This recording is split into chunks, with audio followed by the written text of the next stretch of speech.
आपको पढ़े लिखे न समझते हैं? हाँ। एगो मुहावरा पूछे? पूछो।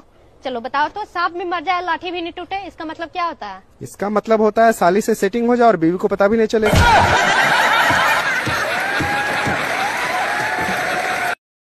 दोस्तों, मरा हुआ आदमी कुछ बोलता नहीं, जिंदा आदमी कभी गया नहीं, फिर ये स्वर्ग नर्क और जन्नत वाला बात कौन फैला रहा है? गर्लफ्रेंड है आपकी? थी, पर उसकी शादी हो गई। अरे अरे, तो बहुत तकलीफ होती होगी। तकलीफ क्यों होगी? शादी तो मुझसे ही हुई है। अबे साले, यार ये क्या बात हुई? सुनो जी, ये नए साल का कैलेंडर है। हाँ, ये नए साल का कैलेंडर है। तो जरा देख के बताइए 26 जनवरी कब पड़ रहा है? शादी हो गई? नहीं, तुम कर लो। ऐसे कैसे, मैं कैसे कर लूं? अच्छा ये सब छोड़ो, बाई चांस अगर आपकी शादी होती है तो आपको कैसी लड़की पसंद आएगी? लड़की वड़की छोड़ो, सिंगल हो।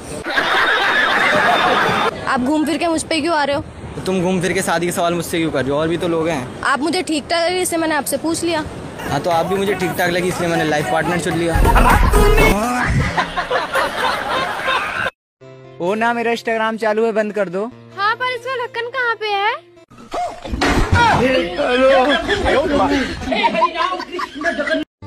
एक पति पत्नी दोनों में कई दिनों से बोलचाल बंद थी। तो एक दिन पति ने दिन की रोशनी में मोमबत्ती जलाकर कुछ ढूंढने का नाटक करने लगा। तो इतने में पत्नी बोली, अरे क्या ढूंढ रहे हो? तो पति बोला, तुम्हारी जुबान ढूंढ रहा था, शुक्र है मिल गई। कल बाथरूम में पड़ोसन गाना गा रही थी, कुंडी मत खड़काओ राजा, सीधा अंदर आओ राजा। आज राजा पर धारा 376 लगी है। एक छोटा बच्चा थाने के सामने रोड पे पोटी कर रहा था।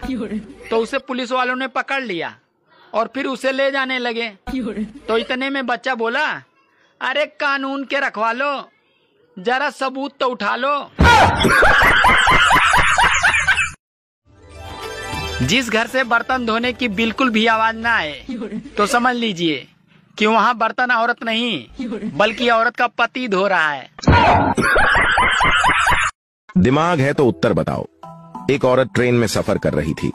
जब ट्रेन प्लेटफॉर्म पर रुकी तो उसका पति पानी लेने गया और तभी टीटी आ गया। टीटी ने टिकट मांगा तो उस औरत ने कहा कि टिकट मेरे पति के पास है। टीटी ने उसके पति का नाम पूछा तो उस औरत ने बताया कि हमारे यहाँ पति का नाम नहीं लेते। जब टीटी ने जोर दिया तो औरत ने कहा, मेरे पति का नाम वह है जिससे ट्रेन चलती है और रुकती है।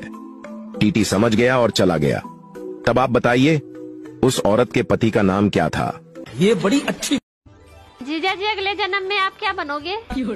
अरे मैं तो छिपकली ही बनूंगा। पर छिपकली क्यों? क्योंकि तुम्हारी बहन छिपकली से ही डरती है।